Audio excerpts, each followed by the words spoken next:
మీటింగులు 3 మీటింగులు. దానివల్ల ఇంకేం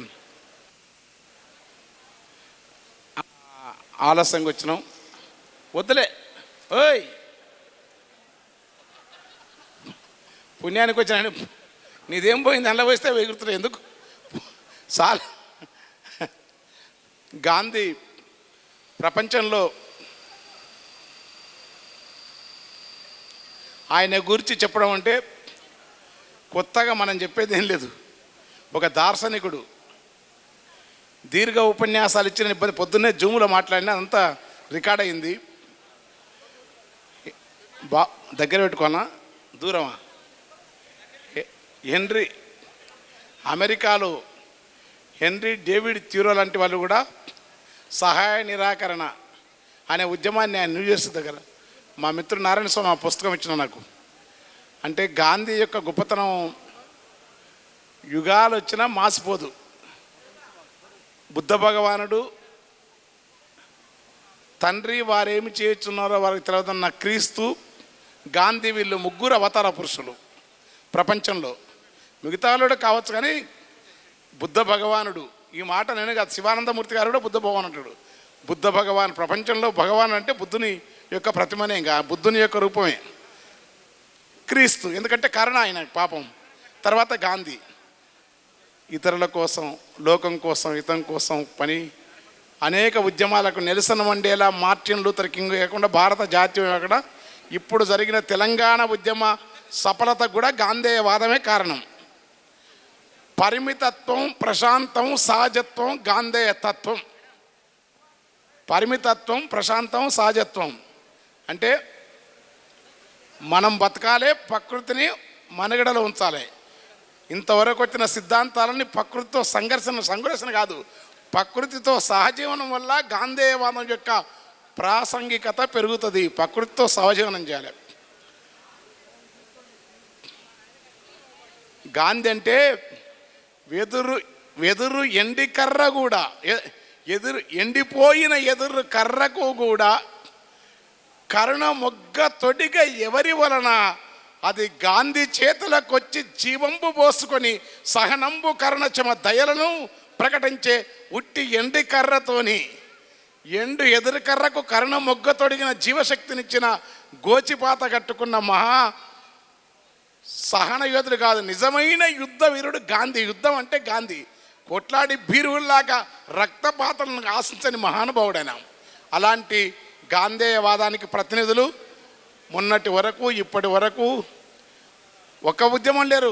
కమ్యూనిస్టుల్లో సుందరయ్య గారు గాంధేయవాది, రావి నారాయణరెడ్డి గాంధేయవాది, చంద్రరాజేశ్వరరావు 2 చేతుల పట్ల గాంధేయవాది, వాజ్పేయి గాంధేయవాది.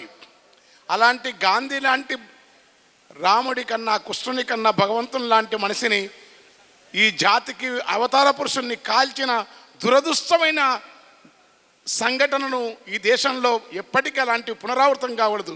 సహనాన్ని, లౌకికత్వాన్ని, మానవతను, మంచితనాన్ని, నిరాడంబరత్వను ఆయనను హత్యేసిన ఒక రూపం కాదు, గాంధీని కాదు.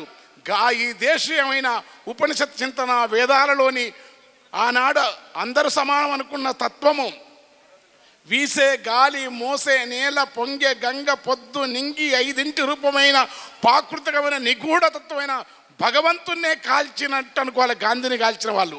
కనుక గాంధీ ఆయన ఆరిపోయిన జ్యోతి. అలాంటి మహానుభావుడు తత్వాన్ని ప్రపంచంలో మనం ఆశ్రయించుకున్న అంగుసాన్ సూకి మయన్మార్లో సక్సెస్ అయింది, నెల్సన్ మండేలా సక్సెస్ అయింది, మార్టిన్ లూథర్ కింగ్ సక్సెస్ అయింది, తెలంగాణలో గాంధేయవాదంతో ఉద్యమించిన కేసీఆర్ సక్సెస్ అయినాడు, గుర్తుపెట్టుకోండి.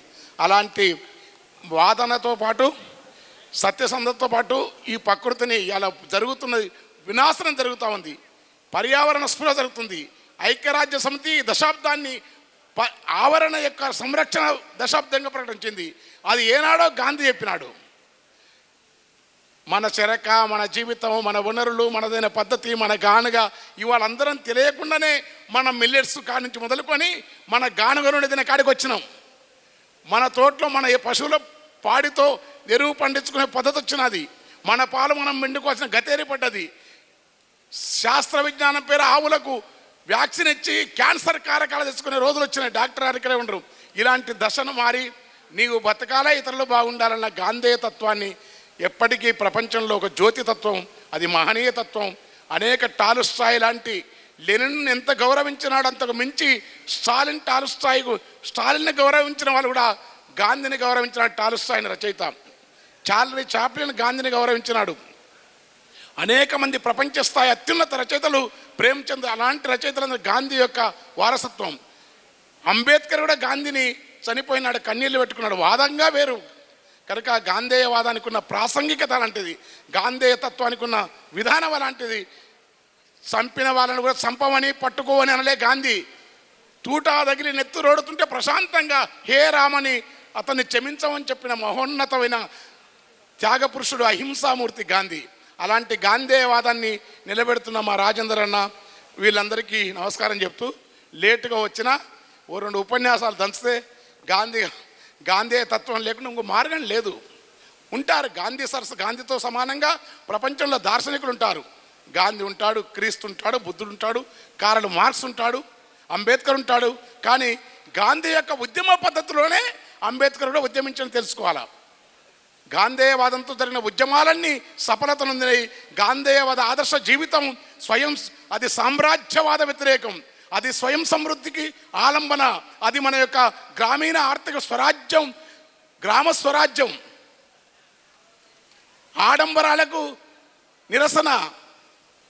ఏది శాశ్వతం, పదవులు వ్యామోహాలకు అతీతంగా ఉండే అనాది వేద మానవుడి యొక్క ఫతేపురు రామచంద్ర ప్రభు లాంటి వాళ్ళు కూడా రామచంద్ర ప్రభు లాంటి వాళ్ళు కూడా గాంధీని ఆరాధించినారు. రమణ మహర్షిని చూస్తే ఎంత ప్రసన్నంగా మౌనంగా ఉంటామో, గాంధీ విగ్రహాన్ని, బుద్ధుని విగ్రహాన్ని చూస్తే అదే ఉంటాము. బుద్ధుని మరో అవతారం గాంధీ కావచ్చు, అది భారతీయత కావచ్చు. అందుకని అలాంటి విశ్వజనీయమైన మూర్తి జన్మము శుభకరం. ఆ ఆలోచన పాటించవలసిన అవసరం ఈ కాలంలో ఉంది. హింసను, అశ్లీలతను, అసత్యాలను, ప్రలోభాలను దూరంగా ఉండి అంతర్ముఖత్వ జీవితంతో జ్ఞానజ్యోతిని వెలిగించే గాంధీ తత్వంతో పయనించవలసిన అవసరం ఉందని నమ్ముతూ పోతూ చౌటుపల్లి ఎప్పుడు దండం పెట్టుకుంటాం. ఇప్పుడు కూడా గాంధీకి ఎప్పుడు మనసులో దండం పెట్టుకుంటా. ప్రజాకవి వాగ్గేయకారుడు గోరెడ్డి వెంకన్న మా ఊరు పక్కనే ఊరు కాబట్టి వారికి నేను ధన్యవాదాలు తెలియజేస్తూ ఒక చక్కటి సందేశాన్ని మీకు ఇచ్చిండు. అట్లే డాక్టర్ గారు రామచంద్ర గారు ఒక ఖాదీ వస్త్రాన్ని మా గోరెడ్డి వెంకన్నకి ఎందుకంటే మెడలో ఉంచుకుంటాడు. సర్వేపల్లి రాధాకృష్ణ గారు సీనన్న ఖర్చీఫ్ ఆయనకు ఉండని పెట్టుకొని ఆయన డాక్టర్ గారు గాంధీ సంస్థల వ్యవస్థాపక అధ్యక్షులు గున్నా రాజేందర్ రెడ్డి గారు, డాక్టర్ గోరెడ్డి వెంకన్నకు సన్మానం జరుగుతుంది. కాబట్టి మీరంతా గట్టిగా చప్పట్లు కొట్టాలి, గట్టి కొట్టాలి. ప్రజాకవి ప్రజల కోసం జీవిస్తున్నాడు. శ్వాస ధ్యాస ప్రజామైనది. గాంధీ గ్లోబల్ ఫ్యామిలీ గాంధీ జ్ఞాన్ ప్రతిష్టాన్ కార్యక్రమంలో